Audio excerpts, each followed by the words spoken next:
let's saddle up and do it again. I will warn you, if you did not like last week's Birdie Fest, you're going to be in for another kick in the nuts this week, because there's going to be way too many balls going in the holes on way too few shots, dude. What's up, new guy? I'm the Degenerate75. I'm a PGA DFS content creator who is here to help you get a little bit better at PGA DFS. Not going to be giving you picks, rather on this show or any of these other shows, but if you want to learn a little bit about how to play the game, get better at it, and most importantly, how to quit blowing all your money, well, then maybe you should hang around. You'll find you like the cut of my jib. If you really like the cut of my jib, come check out that schedule. I do this course preview show every Monday. My newsletter, more on that in a second, goes out every Tuesday. And, of course, I do the live stream every Wednesday, 7 o'clock, Lord's time zone. And then, of course, you need to have your notifications on, because Friday and Saturday night, I do the Showdown Hoedown, the flagship of my station, where we break down the showdown slates for round 3 and round 4. Sometimes I do it for round 2 if it's a major. But come on, man, I want some time to myself. Hey, if you've ever wanted to try out my site, or you want to know more about everything that's going on, check out my newsletter. It's in the description of this video. Sign up. I'll give you a free week on my website if you sign up, and it'll just keep you posted on everything going on.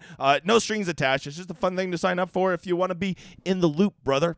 All right, real special week for me, and 7 members. We have, in my little tiny community, we have 7 of these Fantasy Golf World Championship tickets. This is the week that it begins, the week of qualifying. I know some big wigs watch this, so if you're in it, good luck to you. Of course, good luck to the people in my community, and good luck to me, because there's 300 of us. This week, we're going to play down to the top 150, so it's 50% eliminated. And then next week, we will be getting down to the final 40, who will be going to the live final in Minneapolis with a chance to win $1 million. So I'm excited. Is this a big week? Yeah, it is. I am the leader of the sweaty tryhards this week. I'm going to be extra sweaty and extra tryhardy. All right? Let's get to it. Let's talk about the course. This week they're playing at the Detroit Country Club. Wait, Detroit Golf Club. I don't think they have country clubs in Detroit anymore. Okay, I know Detroit used to be nice. Used to be nice is the key word, all right? But now it's just the Detroit Golf Club, okay? I believe it's right by 8 Mile Road. Eminem was playing there just yesterday. Actually, if you didn't see yesterday, there was actually a huge storm that came in and blew trees over. It was bad. But for PGA DFS, okay, we're not here to mourn the golf club. We are here to talk about what effect is that going to have. And, well, you can already see I got the weather tab open, so you know we'll be getting to that shortly. This golf course is, it's only been on the tour the past 4 years, right? This is the Rocket Mortgage, and they're playing at a Detroit Golf Club. And at this course, you are going to see that it is a birdie fest. I don't know how else to put it. Every year, the score is at or under -20. And it's been a variety of golfers who've got it done, but most recently, the past 3 years, it has been quote-unquote bombers who've won. So I will tell you right now, all week you will be hearing that this is a bombers course, and I don't disagree with that narrative. I do think the bombers do have an advantage here.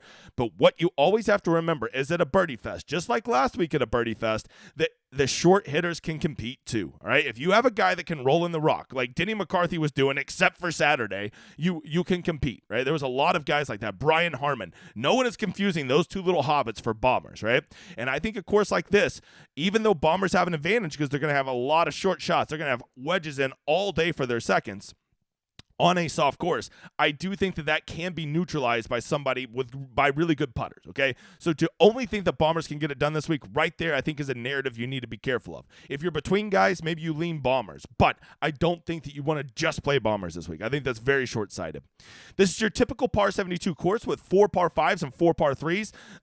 All the par 5s are the 4 easiest holes. One of them does come in at 635, but it still gives up a birdie 30% of the time, so it's still a typical par 5 as far as easy scoring, right?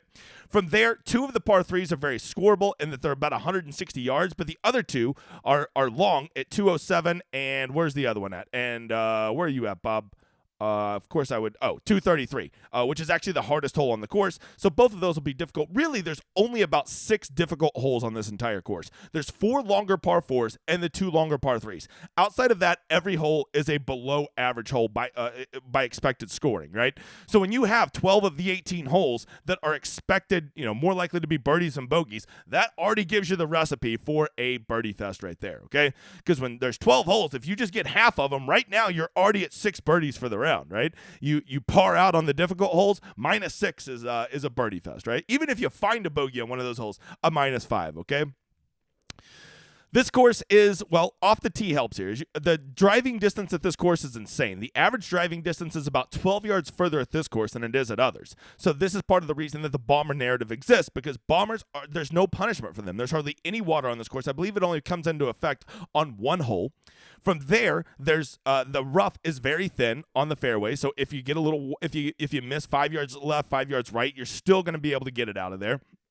And there is just, the worst thing that's ever going to happen to you is you find some random tree and you get behind it. But that's just, that's not very common. So this is a bombs away course, right? You can truly bomb and gouge this course. We've seen it. Well, this course has only been around for 4 years and we've already seen it. It's exactly what Bryson did when he tore this course apart. But at the same time, do not forget, putting is the thing that influences scoring the most here. If your guy has 7 feet for birdie all day, but he can't make any of them, your Lucas Glovers, your Luke Lists, your Colin Morikawas, those guys that seem like they always have 6-7 foot birdies and they never make them, well, you ain't going to be scoring, Bob. So you need those guys that are going to be giving themselves tons of opportunities this week, but also who can make the frickin' putts. That's a fine line to walk, right? From there, you can see almost all of the scoring on this course gets done on the par 5s and the easier par 4s. The par 4s are tricky this week because they come in a confluence of different lengths. You can see 4 of them are below 400 yards, which is very short. I'm pretty sure Min-Woo Lee could almost drive these. I was very sad to see Min-Woo Lee was not playing this week. He instantly jumped out to me as a guy I would love this week. Not many of those medium par 4s, and we do have some of those longer par 4s, right? These are the 4 hard holes along with the 2 long par 3s, right? So that gives you a good idea. But what I really think is interesting is this approach range, right? It really seems like almost all of your approach shots are going to be in this wedge range, right? 100 to 175 is where over 50% of these shots are going to be coming from. And don't forget that if you throw in 75 to 100, which is just like, a flip sand wedge to these motherfathers, that is all of a sudden up to over 60% of the shots. Over 200-yard approaches are much lower this week than we've been seeing for the past several weeks. And at a course that's 7,400 yards, that would be kind of surprising. But this makes my point that even though this course is nearly 7,400 yards, it does not play that long, okay? So I think you want to know that. The historical cut line, it was -4 the first couple years, -2. I think you're going to see that again this year. If I had to guess right now, I would just cut the difference there and say the cut will probably be -3. Driving accuracy here is, you can just see it's higher. It's almost 3 points higher than it normally is. The greens in regulation around here is off the charts. That's 72%. So if you don't know, a green in regulation is when you get to the green in 2 strokes under whatever the par is. So that means you always have a birdie putt. Why is that important? Well, because that means you're not having to scramble your balls off. So that right there shows me that scrambling is not real important this week. Because first of all, if you're scrambling around this course when you don't have a birdie putt every hole, you're already not doing good, Bob. And second of all, the scrambling percentage, even when you do get out of position, is higher here than it is on the course average, right? On the tour average. Oh, here's that driving distance I was telling you about. Yes, 12 yards further here. So everybody bombs it here. Very interesting to note. And I think that it's going to be very important to make your putts this week. The greens are a mixture of bent and POA. And there's not a ton of courses. We saw that last week with bent and POA. I'm not going to try to guess about putting splits. I'm not convinced that's a real thing. What I am going to be looking at is guys who've been putting well recently and guys who putt well from that 5 to 10 foot mark. This course has played easy scoring every single round it's been around. It's been around for 16 rounds now, right? And every single time, the scoring average has been easy for every documented round, except for last year's round 2. But with that, we had very firm greens, and I don't think we're going to have firm greens. More on that in a minute. And the other time was round 2 of 2021 when it was windy AF. We'll also be looking at the wind, but I don't think we're going to have any windy AF conditions. So when this course is not firm, nor does it have wind, there's nothing to protect it, and it just becomes a straight up birdie fest. This is going to be somewhere between last week and the John Deere, bro. And yes, I hate those too. Your guy's going to shoot a -4. You'd be like, all right, good round. You're going to look and be like, oh shit, he fell back 3 spots. Okay, you're going to have a lot of that this week. I don't like it either, but it is what it is, okay? Here is a breakdown of last year. Tony Finau was your winner last year. He won off the back-to-back weeks, played incredible. I just wanted to show you a couple stats here and just show you that, if you go look at last year, just how important. Literally every person in the top 10 picked up strokes putting, and a lot of them picked up significant strokes putting. You can see that most of them are picking up off the tee and on approach, and I'm talking they're picking up a lot. So this is going to be a ball striker course that you need to putt, and I'm going to be giving little value to around the greens. From there, Driving distance. Look at almost everybody in the top 10 picked up on driving distance, so that did help. There were a few guys who did not pick up. Tom Kim, JJ Spawn, and I don't know how JJ Spawn got it done because he didn't even have good drives. So I think that there is a path to use good drives this week and find those guys that find the fairway and play from there. But it would appear, based off of last year, that the driving distance was more important. Next, you've got to have guys that are scoring this week, so birdies gained is going to be super important. Look, everybody up there is just picking up massive amounts of birdies. I don't care about avoiding bogeys. I care about making 7 birdies around.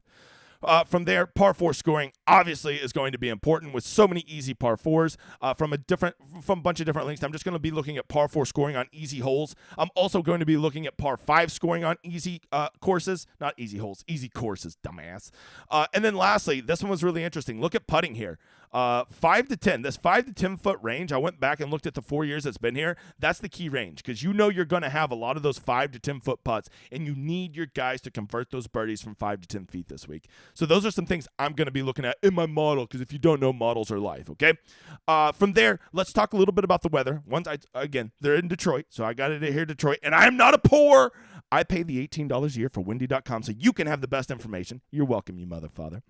And you can see, let's scroll over here to Thursday. Looks like there'll be some, moderate breezes in the afternoon.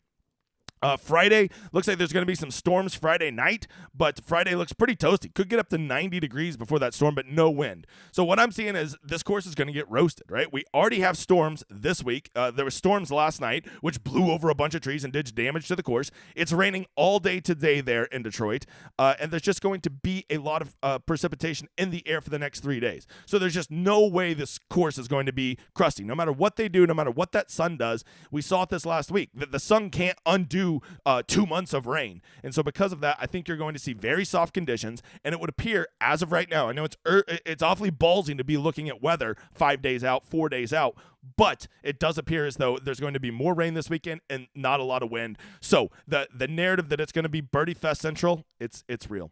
That's the course breakdown. Let's go talk a little contest selection. And once again, you know me, I said I was going to be nicer to DraftKings, but I will still hold their ass to the fire. But let's be real, Bob. These contests are unbelievable. This is a week where not as many studs are there. I was afraid they'd overreact and put out a bunch of shitty contests. Not happening, Bob. I love this big $1 million contest. Look, I tried to not play in the lotteries. I played in it last week because I didn't have any hot takes on to play in the high dollar stuff, but if I'm going to play in them, this is what I want it to look like. Only 20% of the player pool, gosh damn it, of the entire prize pool, there we go, new guy, goes to first place. And then second place is half of that. And then go look at 10th. It is still 133rd. That is not bad for the big lottery, right? You go down, the other big lottery that everybody loves to play in is this $5, only 14% to first, right? That is not bad. 10th place, 133rd. Okay, those are, if you're ever going to play in the big lotteries, which I don't encourage because they are very negative EV, but you want to have dreams of winning all that money, well, then you have my blessing to play in it this week. But I will tell you this, you should be putting 150 in them if you're going to do it, you wiener. If you're a medium to higher level player, I love when the signature hole is only 20% to first. Just look at that payout structure. Second place, 60% of first. 10th place, 1/20th. Oh, such a good contest. The 254 max, it's just the nuts contest. 20% to first, just a tremendous payout structure. I love it. 1/13th, 10th is 1/13th of first. Just so good, right? If that's out of the pay grade of a lot, wow, they already have a secondary 4 max up. Am I dreaming right now, Bob? Holy cow, look at that. Go DraftKings. The big $200, see, it's a quarter to first. I don't like when they do a quarter to first. Anything over 20% gets to be a little much. Let's see. Notice there are no Fantasy Golf World Championship tickets this week because that shit be gone. Right? It's all over. But they do have that race for the desert if you want to do that. As always, you want to be in contests that you can max enter, okay? I never would tell you to go play in this $88 contest because people can max enter up to 30. You're not throwing 30 lineups in the $88, so don't play in contests like that. If you want to spend $2,500, you'd be so much better getting into that 254 max, right? If you're on a $100 budget or something like that, I just look, my baby, the $10 18 max. You can get into this for $180 and you can max enter it with a chance to win some real money. You only got to beat 5,800 people. That is doable with 20 lineups. The $12 single entries, $33 single entries, $5 single entries, the $3 3 max, all of those are good contests. Just be aware that when you play in those, you have to change your strategy a little bit. The build for a single entry is different than the build for your MMEs, which stands for mass multi-entry. The big guy's struggling today. Need a swig of the cold brew. This is what happens when you wake up and DraftKings already has the salaries up. I got tired face, didn't get my coffee IV. What are we doing, DraftKings? And if you want to get some practice playing MME and you don't want to remortgage your house, well, then go check out these mini maxes, man. These are really good contests. Matter of fact, I had 2 members of my community win these this week. Insane. The $1 20 max for $20. Look at that. That is a tremendous payout structure. This not only has my blessing, it has my adulation. There you go. All kinds of great contests this week. I mean, I'm just so happy with the contest selection this week. DraftKings is the people always say, man, I do so much better at Showdown than week long. Why do I even play week long, aka kicking the nuts? And the answer is simple. These contests are just too damn good. They give way better contests for week long, and those contests can honestly offset a lot of the edge that's there. So all kinds of tremendous contests to play this week. Am I going to be playing in any of them? No. I'm not playing in a single contest this week, right? Because I'm a superstitious fuck. Okay, I'm not superstitious, but I'm a little stitious. Because when it's the Fantasy Golf World Championships, I'm only going to be locked in on those 2 lineups. No showdown, no week long, because I'm not going to mush my lineups. I'm not going to try any reverse mush. I'm going to play my lineups for these next 2 weeks. Well, hopefully I make it through these next 2 weeks, and that's all I'm doing, right? So you will not see me in any contest this week. Call me a superstitious little fuck. I don't give a shit. I've been called worse by better. All right, hey, let's get to pricing. But before we do, don't forget to go check out my site, DGen75.com, the fastest growing community in PGA DFS, completely blown the fuck up in June, probably our best month we've ever had. Come join the train. It's only going to get bigger. Or don't. I don't care. But I will warn you, we have the best tool in all of PGA DFS called the Rosetta Stone. This is to take all of the relevant information you need to help you make the best decisions for round 3 and round 4 showdown, but of course, also week long, which we're talking about right now. Some people have called it kicking the nuts, okay? If you want that, it is over on my website, all right? And it is, and we have a great community with no pricks. Yeah, I know that's a rare when it comes to Discord. And lastly, me and the editor, just 2 independent fucks running this website with no ads on it. It helps us out so much when you like, subscribe, and turn on the little notifications for our live streams where we do all of our giveaways on Thursday, Friday, and Wednesday. And you'll know because it'll go bing whenever that comes up. We really appreciate all of you. We couldn't do it without you. When you like and subscribe, it helps more than you will ever know. Continue to help the train just be run away. All right, let's get to pricing thoughts. I have not looked at these. I am going to guess that nobody is over 11,000. That is my hot take, and I have a weird feeling Ricky Fowler is going to be the most expensive guy. I have no idea. Here we go. I am anxious to look. Tony Finau at 10,000. That's a hard pass. I think Tony's broke.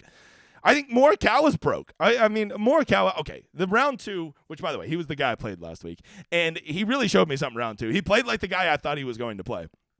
But that's not how it works. You got to play Thursday and Friday, dickhead. So from there, there's old Richard Flower, 10,400. I'm just going to go ahead and tell you, that guy's going to be chalk.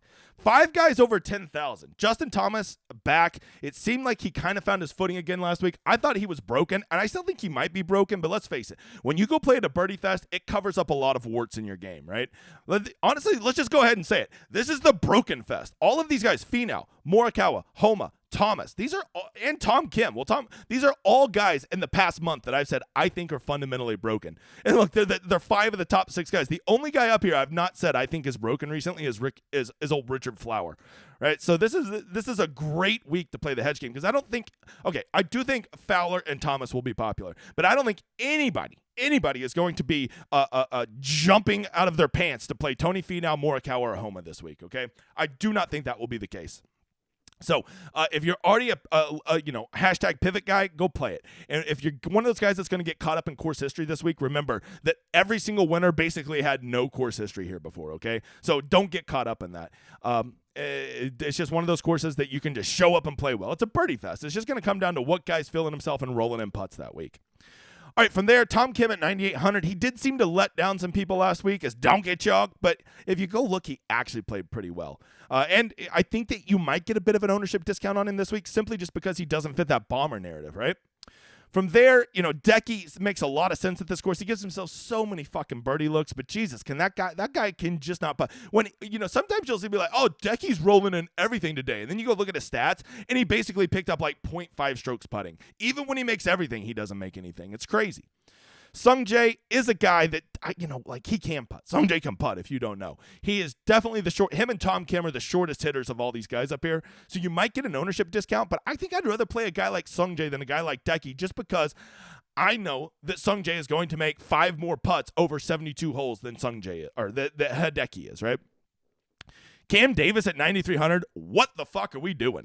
Polly, tell him. I do not get that. Yes, he's won this tournament before, but he is not playing well. He's another one of those guys that was broken. I thought he was unbroken. Now I think he's broken again. 9,300 won't be touching my lineups because I only get to make 2 this week. And if you think I'm paying for a $9,300 Cam Davis, you need to dream on, brother.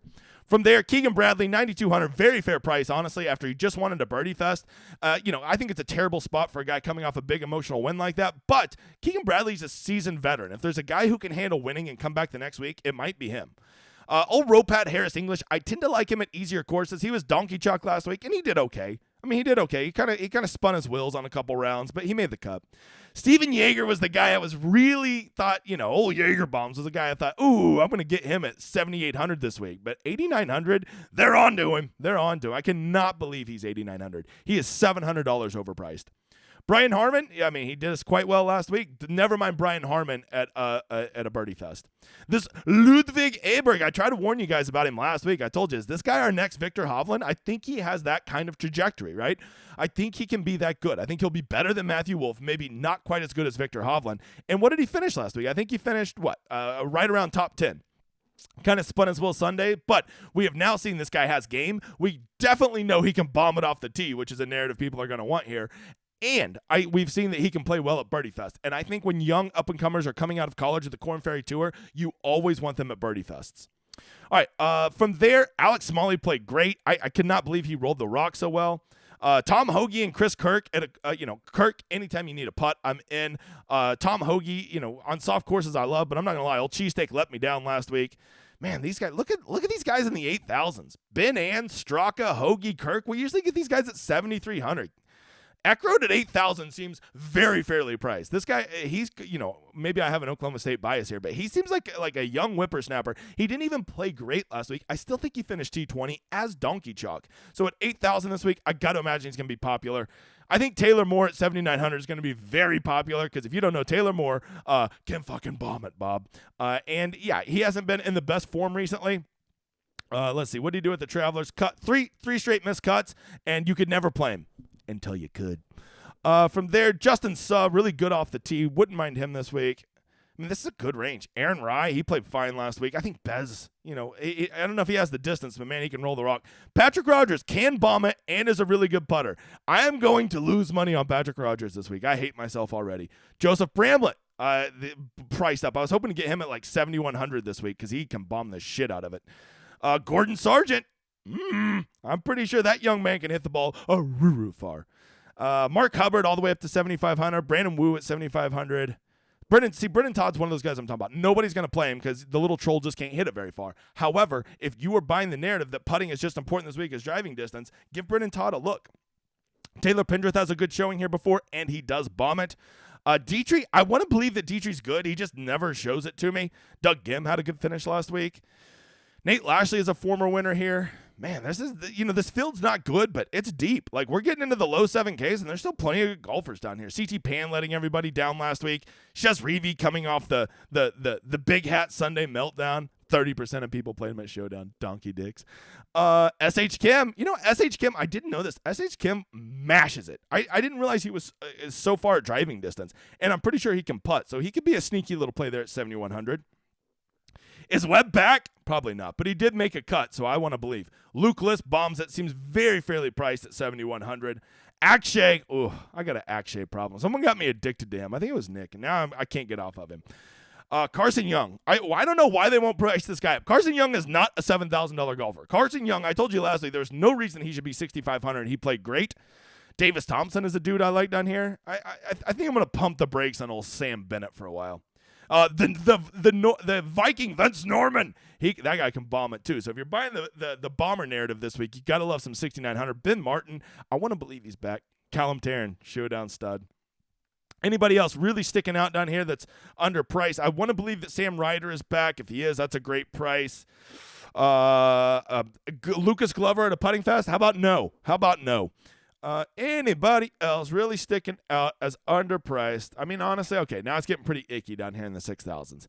I already know who I'm playing in my lineups this week. I can already tell. And when you're playing against just 300 people, you really don't even have to worry about ownership. So but I can tell you right now, up top, it is going to be no one's going to play Homa or Finau. I would imagine Fowler and Thomas get most of the love up here, right? So that'll probably be the direction I'm going. Hey, guys, I appreciate you being here. Don't forget to be back Wednesday night, 7 p.m. Lord's time zone for the live stream. We'll be doing tons of giveaways. Make sure to get in that. Leave a comment on this video. If you've hung around this long, leave a comment. I'll put your name on the wheel to be in the drawing. Simply know, who do you think is the best value this week? Who do you think is the best value? Answer that. I'll get your name on the wheel. It has been real. I'll see you guys soon. Enjoy this outro, you motherfather.